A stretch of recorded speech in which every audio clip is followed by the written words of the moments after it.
Question number 5 है, exercise कौन सी है? 9.2। Question number 5 one of the important question है एक्सरसाइज 9.2 का। बिल्कुल गलत नहीं करेंगे आप, और ये आने के चांसेस सबसे ज्यादा हाई है। क्वेश्चन क्या है? एक पार्क है, उसमें 3 लड़कियां हैं, एक रेशमा, एक सलमा और एक मनदीप। रेशमा और सलमा के बीच में 6 मीटर का गैप है।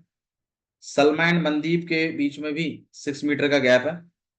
रेशमा जी सलमा जी को बॉल पास करती हैं, सलमा मनदीप को, और मनदीप वापस से रेशमा को। क्वेश्चन आपसे ये पूछा गया है कि रेशमा और मनदीप के बीच में कितना गैप है, ये क्वेश्चन।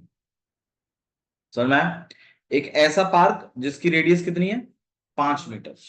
तो अब आप मुझे बताइए, अगर ये सेंटर है तो ओ और आर के बीच में गैप कितने का है? 5 मीटर। सही है ना भाई? सर्कल कितने का है? 5।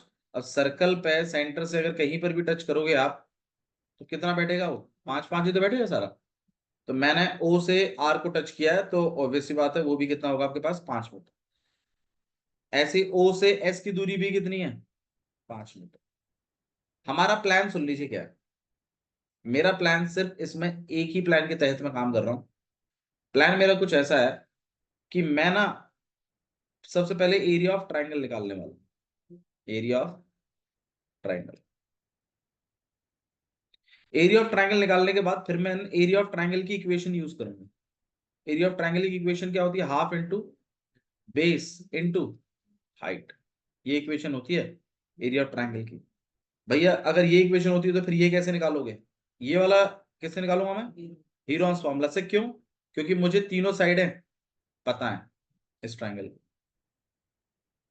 अगर आपको एक ट्राइंगल की तीनों साइडें पता है, यहाँ 5 है, यहाँ 5 है और ये 6 है, तो क्या मैं इसका एरिया निकाल सकता हूँ? बिल्कुल निकाल सकते हैं। और अगर मैं इस एरिया को इस इक्वेशन में डालूं, समझिएगा प्लीज थोड़ा सा, अगर मैं इस इक्वेशन में लगाऊं तो एरिया में तो वैल्यू डल जाएगी। भाई एरिया तो आपने निकाल चुके हैं, तो इसमें तो वैल्यू डलेगी। हाफ में वैल्यू डल जाएगी, हाफ ही है। बेस आप इसको उठाइएगा, 5 को, इसको उठाइएगा बेस। और ये वाली जो हाइट है ना, ये निकल जाएगी। अकेला करेंगे हम इसको। हम इसको अकेला करने वाले हैं। इस पूरी इक्वेशन में मैं किसको अकेला करने वाला हूं? हाइट को। लेकिन उससे पहले, इस इक्वेशन को यूज करने से पहले मुझे क्या निकालना चाहिए? एरिया निकालना पड़ेगा, पहली बात। दूसरी चीज, मुझे ये भी प्रूव करना पड़ेगा कि ये जो चीज आ रही है ये परपेंडिकुलर है। ये भी प्रूव करना पड़ेगा, क्योंकि बिना इसको परपेंडिकुलर प्रूव करे आप हाइट नहीं बोल सकते इसको। भाई हाइट क्या होती है? Perpendicular line. तो परपेंडिकुलर बोलोगे तभी तो ये हाइट बनेगी। समझ में आ रही है? तो सबसे पहला आपके इसमें 2 काम है। सबसे पहला आपको हीरोज फॉर्मूला से क्या निकालना है? एरिया। दूसरा आपको इसको क्या प्रूव करना है? 90 डिग्री। अब वो 90 कैसे प्रूव करेंगे वो भी मैं आपको दिखाऊंगा। वो होने के बाद फिर आप इस इक्वेशन को यूज करोगे कि area equal to half into base into height. उसमें एरिया में वैल्यू डाल दोगे, हाफ में वैल्यू डाल दोगे, बेस में कितनी वैल्यू डालोगे? 5। और क्या निकाल दोगे? हाइट। हाइट निकलती ये चीज निकल जाएगी, आर एम जो भी है, या आर पी लगा लीजिए। आरपी निकल जाएगा कि नहीं निकल जाएगा? अच्छा जी। अब आरपी निकलते ही आप ये भी कहोगे सेंटर से आने वाली लाइन अगर परपेंडिकुलर है तो वो बाइसेक्टर भी है। तो मतलब आरपी और पीएम अलग अलग नहीं है, बल्कि कैसे हैं? सेम है। अगर ये मान लीजिए ये 4 है, मान लीजिए, तो यार ये भी कितना होगा? और 4 + 4 8, मतलब आर एम का गैप कितना है? 8 का। लॉजिक समझ में आ रहा है क्या क्या करने वाले हैं? तो सबसे पहले आप क्या करने वाले हैं? सबसे पहले तो आप इसमें हीरोन्स फॉर्मूला से क्या कैलकुलेट करिए? एरिया। एरिया कैलकुलेट होने के बाद फिर हम उस ऊपर वाले ट्राइंगल को, मतलब उसमें वहां पे एंगल 90 दिखवाएंगे। वो कैसे दिखाएंगे उसके लिए मेरे पास एक प्लान है। उसके लिए प्लान कुछ ऐसा है कि मैं यहां पर 2 ट्राइंगल क्रिएट करूंगा ऊपर में। ये ट्राइंगल और ये ट्राइंगल, और इन दोनों ट्राइंगलों को कॉन्वेंट प्रूफ कर दूंगा। कैसे करेंगे? बड़ा सिंपल है। ये साइड इस साइड के इक्वल, क्योंकि दोनों ही क्या है? रेडियस। बीच वाली कॉमन, और ये वाला एंगल इस वाले एंगल के इक्वल। तो साइड एंगल साइड से दोनों ट्राइंगल क्या हो जाएंगे? कॉन्ग्रुएंट। कॉन्ग्रुएंट होते ही ये वाला एंगल भी इस वाले एंगल के क्या होगा, इक्वल होगा। और एक सीधी लाइन पर एंगल 1 और एंगल 2, एंगल 1 प्लस एंगल 2 मिलाकर कितना बनाएंगे 180। दोनों ही एंगल 1 है, दोनों आपस में इक्वल करे ना भी आपने, तो angle 1 plus angle 1 equal to में, तो 2 एंगल 1 हो जाएगा और 2 से काट लो कितना हो जाएगा 90, तो एंगल 1 कितना हो गया, ऐसे बनेगा ये 90। बहुत सारे टीचर इनको स्किप कर देते हैं इस पार्ट को, वो नहीं दिखाते 90, पर एक्चुअली में आप पूरे हकदार हो ये बात पूछने के कि सर मतलब हमें कैसे पता चला कि ये वाली लाइन परपेंडिकुलर, ना तो क्वेश्चन में कहीं दी है ना कहीं आपने प्रूव करी है, कैसे। ठीक है, देखो मैं बताता हूँ बहुत सारे टीचर्स क्या करते हैं, वो यहाँ पर एक दोनों ट्रायंगल आपने कॉन्ग्रुएंट करें सीपीसीटी से। बहुत सारे टीचर पता है किस तरीके से कराएंगे इस क्वेश्चन को, बहुत सारे टीचर कुछ ऐसे कराएंगे कि यहाँ पे 90 गिरा देंगे, यहाँ पे 90 गिराती पीजीटी से इसको निकाल देंगे, बेस पता चल गई हाइट पता चल गई, इसका क्या कैलकुलेट कर देंगे एरिया, फिर उसको इस वाली बेस के अकॉर्डिंग और लगा देंगे। बेस ठीक है, ये बेस हो सकती है, लेकिन ये हाइट है, ये बात कहाँ सिद्ध करी आपने भाई, यहाँ 90 है, ये बात कौन सिद्ध, ये बात कहाँ, चलो ये जो आपने गिराया ये तो परपेंडिकुलर गिरा दिया मैं मान गया एग्री में, लेकिन ये वाला भी 90 है, ये बात सिद्ध करी है कि कहीं क्वेश्चन में, किसी ने नहीं करी होगी, आप चाहो तो बेशक कॉपी उठा के देख लेंगे, अब करिए तो दिखा देना मेरे को, नहीं करेगा क्योंकि नेट पे सोल्यूशन भी नहीं है कि 90 करना है, लेकिन आप बताओ करना चाहिए कि नहीं करना चाहिए, करना चाहिए 90 है, नहीं ये पता कैसे चलेगा भाई, मान लीजिए रेशमा जी यहाँ बैठी है, मनदीप यहाँ बैठा है, और मतलब जो हमने जो डायग्राम बनाया है उसमें सलमा यहाँ बैठा है, और सेंटर से आपके पास आने वाली लाइन, ए कितने बजे आया तुम, आधे घंटे लेट, स्कूल से कितने बजे आया, फिर 4:30 का क्या ही टाइम है भाई, हमको नहीं पता यार, बैठ, क्या ही सीरियसनेस है भाई पढ़ाई के लिए भाई।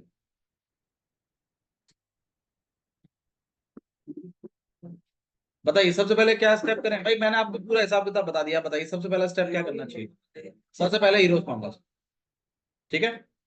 तो अच्छा इसमें हमें फाइंड क्या करना है वो और लिख लीजिए, फाइंड क्या करना है आपको, आर एम, क्या निकालना है, आर एम, ठीक है। गिवन की अगर हम बात करें थोड़ा बहुत, आप गिवन में ये लिख सकते हो कि रेडियस कितना है, रेडियस है 5, और आर एस और एस एम इक्वल टू में कितना है 6 मीटर। सॉल्यूशन स्टार्ट कर रहे हैं, बताइए सबसे पहले क्या लिखना चाहिए मुझे, पार्टिसिपेट करो मजा नहीं आया, in triangle R O S, पहले इस ट्राइंगल में जाएंगे, फिर हम लिखेंगे भाई फर्स्ट साइड हमारी है ना या आर ओ 5 मीटर, और ओ एस 5 मीटर, और आर एस फटाफट लिख लीजिए, यहाँ तक कॉपी निकाल लो। भैया ऐसे दोनों ट्रायंगलों का एरिया सेम होगा ना, इसका और इसका क्यों, क्योंकि दोनों का 5 वो है, नीचे 6 है और मिडल की। हाँ करिए करिए, लिखना लिखना शुरू करो। हाँ भाई in triangle R O s आ गए हम लोग, first side second side third side clear कर दी। सेमी पेरीमीटर फॉर्मूला क्या है, ए प्लस ए की वैल्यू है 5, तो यहाँ पे हो जाएगा आपके पास 16/2, काट पीट के आपके पास कितना आ गया 8 मीटर, डन। 8 मीटर करने के बाद फिर आप क्या करेंगे, इसका एरिया कैलकुलेट करेंगे, एरिया का फॉर्मूला क्या है, अंडर रूट एस माइनस, हाँ भाई सेमी पेरीमीटर कितना है 8,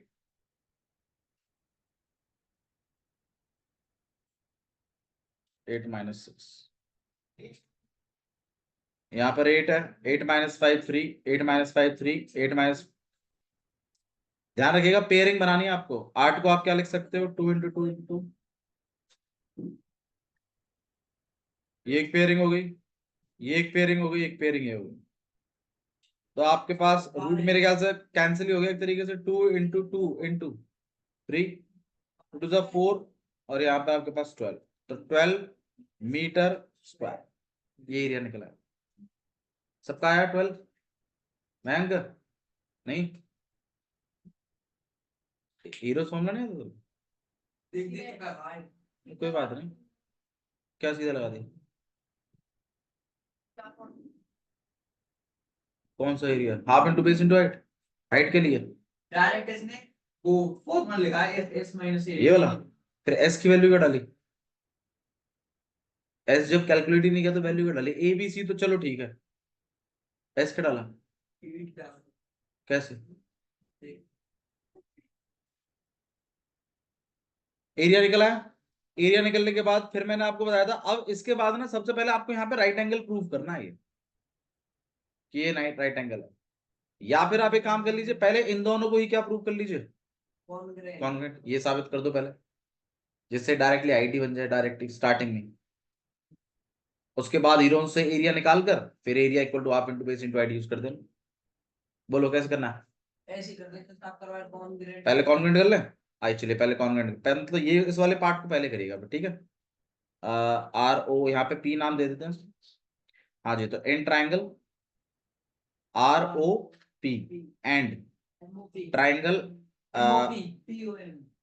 एम ओ पी। हाँ भाई, ओ आर किसके इक्वल है? ओ एम के, रीजन रेडियस या 5 मीटर ईच, जो भी आप बोले। उसके बाद इसका ओपी ओपी या फिर एंगल ओ किसके इक्वल है? एंगल ओ के, reason if chords are equal they make equal angle at the center, ठीक है। या equal chords equal chords make equal angle। भैया इसको एंगल ओ की जगह नाम भी दे सकते हैं, बिल्कुल नाम दे सकते हैं, एंगल 1 एंगल 2 भी दे सकते हैं। और ओपी किसके इक्वल है? ओपी के, रीजन कॉमन। देखो इस क्वेश्चन को आराम से कराने की वजह बस यही है कि मैं चाहता हूं आप इसको एक बार में समझें। दोनों ट्राइंगल क्या हो जाएंगे? कॉन्ग्रुएंट। तो आर ओ पी कॉन्ग्रुएंट है ट्राइंगल। भाई एम, आर की जगह एम है, ओ की जगह ओ है और पी की जगह पी है, और रीजन क्या है? S A S. दोनों ट्राइंगल जैसे कॉन्ग्रुएंट हो गए, आप यहां पे लिख देंगे कि अब यहां यूज कर लीजिएगा एंगल 1 और एंगल 2 आपस में कैसे हैं? इक्वल है, वजह सी पी। अब एंगल 1 प्लस एंगल 2 मिलाकर 90 नहीं 180, 180 वजह लीनियर पेयर, अब बनेंगे 90। अब दोनों को किस में कन्वर्ट कर लीजिए? एंगल 1 में। 2 एंगल 1 इक्वल टू में 180, 2 से काट लीजिए कितना? 90। एंगल 1 इक्वल टू में कितना हो गया? मैं मानता हूं ये चीज थोड़ी सी एक्स्ट्रा है, आपके टीचर्स ने नहीं कराई होगी, आप भी शायद बोर फील करोगे इसको करने में, लेकिन यकीन मानिए ये इंपॉर्टेंट है, ये करना चाहिए, क्योंकि तभी ये चीज सिद्ध होगी कि ये वाला एंगल कितना है? 90। अब ये 90 है, अब इसको हाइट मानने में कोई दिक्कत नहीं है, अब ठीक है। अब हमें क्या करना चाहिए? हीरोज फॉर्मूला से क्या निकालना चाहिए? पूरे का एरिया। और फिर एक इक्वेशन यूज करेंगे हम, कौन सी वाली? अकॉर्डिंग टू क्वेश्चन एरिया, वो ट्रायंगल का लिखने चाहिए फिर से इस वाले का ही आर ओ एस का निकालूंगा, तभी तो मैं आर ओ एस की जगह 12 डाल दूंगा एरिया में। Area of triangle R O S equal to half into base into height. हाँ जी, एरिया ऑफ ट्राइंगल कितना हो गया? 12। यहाँ पर हाफ, बेस की जगह कितना चल रहा है? 5, और हाइट की जगह हमें निकालना ही, हमें ये वाली हाइट तो चाहिए, हमने इसको बेस माना है, ध्यान रखिएगा ये हाइट है हमारी आर एस आरपी। चलिए इसको कर लेते हैं हम, यहाँ पर आपके पास 12 हो गया, यहाँ 1/2, यहाँ पर 5h, h को अकेला कर दीजिए, 12 इंटू में 2 अपॉन में 5, कितना हो जाएगा आपके पास? 12 2 सा, और यहाँ आ जाएगा आपके पास मेरे ख्याल से 4.8, ये हाइट निकल आई। अब हाइट जैसी ये निकल आई, आप आर एम को, ठीक है, आर एम को, क्योंकि आपका जो ये वाला परपेंडिकुलर है ना, तो आप पूरे आर एम को या फिर आर पी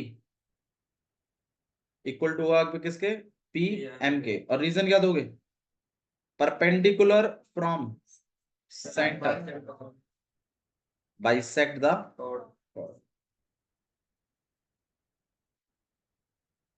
तो आरपी तो आपके पास ऑलरेडी 4.8 है, तो पीएम भी कितना हो जाएगा 4.8, तो आरएम कितना हो जाएगा 4.8 प्लस 4.8 दैट इज 9.66। एक्चुअली में अगर आप पूछ रहे हैं तो ये है एक्चुअल सॉल्यूशन, ऐसे होना था कुछ। मतलब सबसे पहले आपका काम क्या है, इन ऊपर वाले ट्राइंगलों को क्या प्रूव करना है आपस में, कॉन्ग्रुएंट। कॉन्ग्रुएंट करने से आपको ये पावर मिलेगी कि आप इस एंगल वन को कितना बोल पाओगे 90।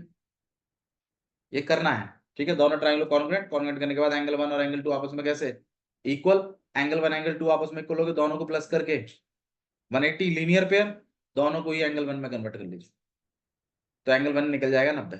एंगल वन 90 निकलने के बाद आपको इस पूरे ट्राइंगल का क्या करना है, एरिया, हीरोज फॉर्मूला से जैसे मैंने किया 12 आएगा। फिर उसके बाद इसी ट्राइंगल के लिए, इसी ट्राइंगल के लिए इस बार ये वाली equation, half into base into height. Base किसको मानेंगे हम, इस वाली साइड, ये 5 को, और हाइट हम निकालेंगे ये निकलेगा। तो ये हमारा कितना है 4.8। फिर हम कहेंगे भाई ये 4.8 है तो यार ये भी कितना होगा, क्योंकि सेंटर से जो परपेंडिकुलर होता है वो बाइसेक्टर का काम करता है, तो ये भी 4.8 प्लस 4.8 कितना हो जाएगा आपके पास 9.6। मुश्किल है, मुश्किल है, कितना सिंपल बना के करवाया वैसे मैंने तो, ठीक है। बट हाँ जिन बच्चों को थोड़ा साइज से डिसाइड करते हैं कि हाँ ये क्वेश्चन हमें आता है कि नहीं आता, तो हाँ उनके लिए तो मुश्किल है। और बहुत बच्चे होते हैं ना 3 लाइन का है तो याद हो जाएगा, 6 लाइन का तो याद नहीं होगा, ऐसा ऐसे वाले जो बालक हैं उनकी बात कर रहा हूँ। ठीक है, आप 9th क्लास में हैं, ध्यान रखिए अगले साल आप बोर्ड देंगे, आप ऐसा नहीं कर सकते। ये चीज देख के डिसाइड मत करिए क्वेश्चन टफ है कि मुश्किल है, मतलब टफ है कि आसान है, कि भाई छोटा है तो ठीक है आसान है कर लेंगे। कंसेप्ट देख लीजिए, कंसेप्ट में कोई इश्यू है तो बताइए। आपको सबसे पहले ऊपर के दोनों ट्रायंगलों को क्या प्रूव करना है, कॉन्ग्रुएंट। कॉन्ग्रुएंट से आपका angle one angle two equal बनेंगे, ऐसे सोचो बस। वो कॉन्ग्रुएंट कैसे होंगे वो आप देखिए बस, लेकिन ब्लूप्रिंट में तो इतना ही है कि ऊपर वाले दोनों ट्रायंगलों क्या सिद्ध करना है पहले, कॉन्ग्रुएंट। मैं ध्यान दे ले भैया, फिर दोनों ट्रायंगल क्या हो जाएंगे आपस में, कॉन्ग्रुएंट। कॉन्ग्रुएंट होने के बाद फिर आप एंगल वन एंगल टू को इक्वल बता देंगे, फिर दोनों को प्लस करके 180 लीनियर पेयर से, और दोनों को वन में कन्वर्ट करके एंगल वन कितना बना देंगे 90। आपका ये लगा लीजिए 30% डन हो गया। फिर जो बाकी का जो लेफ्ट वाला ट्रायंगल है उसमें हीरोज फॉर्मूला से क्या निकाल देंगे, एरिया। फिर उसी के नाम की क्या बना देंगे, इक्वेशन, एच निकाल देंगे। एच निकलते ही फिर कह देना भाई सेंटर से अलग लाइन अगर परपेंडिकुलर है तो बाइसेक्टर भी है, इधर वाला अगर 4.8 है तो पल्ला वाला भी कितना है 4.8, दोनों को प्लस करके कितना हो जाएगा 9.6। अब आप बोले तो मैं आप 15 मिनट देता हूँ करके दिखाओ मुझे इस क्वेश्चन में। हाँ देखते हैं तुम्हारी मेमोरी कितनी अच्छी है। अगर आप लोगों को इसको ठीक से देखना है तो आप एक बार और देख लीजिए, बट लिखेंगे तब जब सब रेडी हो जाएंगे।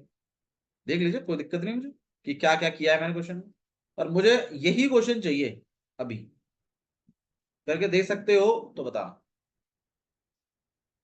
पहले हमें इस वाले ट्रायंगल से अपना पीजीडी से वो निकालना है। पीजीटी मैंने लगाई नहीं है, मैंने कहीं भी पीजीटी नहीं लगाई है। सबसे पहले मैंने इस ऊपर वाले ट्रायंगल को और इस वाले ट्रायंगल को कॉन्ग्रुएंट किया है, उससे मैंने एक बात उठाई है कि एंगल वन किसके इक्वल है, एंगल टू के, ये वाले जो दोनों एंगल, समझ में आया।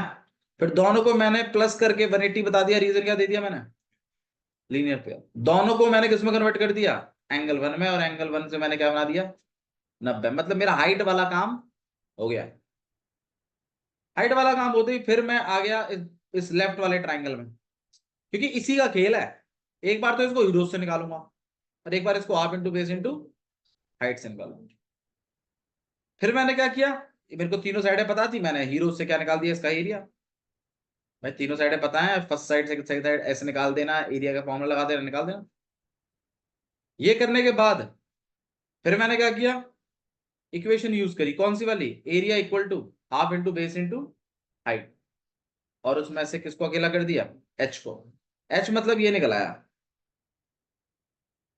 अब ये निकल गया, फिर मैंने बोला भाई परपेंडिकुलर लाइन थी तो बाइसेक्टर का काम भी करेगी, ये 4.8 है तो पल्ला वाला भी कितना होगा 4.8। देखो मैंने आरपी और पीएम को आपस में इक्वल बताया, मैंने लिखा है यहाँ पर perpendicular from centre bisect the chord. तो भाई आरपी तो पता ही था मुझे, पीएम भी पता चल गया 4.8, दोनों को प्लस करके मेरा आरएम बन गया, बना दिया आरएम इक्वल टू 4.8 प्लस 4.8 कितना हो जाएगा, देख लीजिए डिसाइड कर लीजिए, जब सब एग्री है मुझे कॉपी दिखा दीजिए, मैं साइन कर देता हूं, उसके बाद आप कर दीजिए। डन, बोलो भाई, बता दे देते, हटा दो स्क्रीन। अगर भैया बस ये पूछा था, पहले हमें अपना कॉन्ग्रुएंट करना है, फिर एंगल पहले ऊपर वाले ट्रायंगल को कॉन्ग्रुएंट साबित करना है, हाँ एंगल 90 करना है। एंगल 1 फिर 90 करना है, बिल्कुल सही बात। हीरोज फॉर्मूला से लेफ्ट वाले ट्रायंगल का पूरा एरिया निकाल देना है, फिर उसी ट्रायंगल की एक इक्वेशन भी बनानी है, half into base into height, क्योंकि आपको ये हाइट चाहिए, इसलिए तो एंगल 1 को 90 से दिखाया था कि हाइट है। ये हाइट निकलते ही फिर आप पल्ले वाली भी हाइट निकाल दोगे, पल्ले वाले को भी निकाल दो, क्योंकि perpendicular from centre bisect the chord, reason proper लिखिएगा सही से। और जैसे ये भी 4.8 आ जाएगा, दोनों को प्लस करके कितना बना दीजिएगा 9.6। बोलो ठीक है।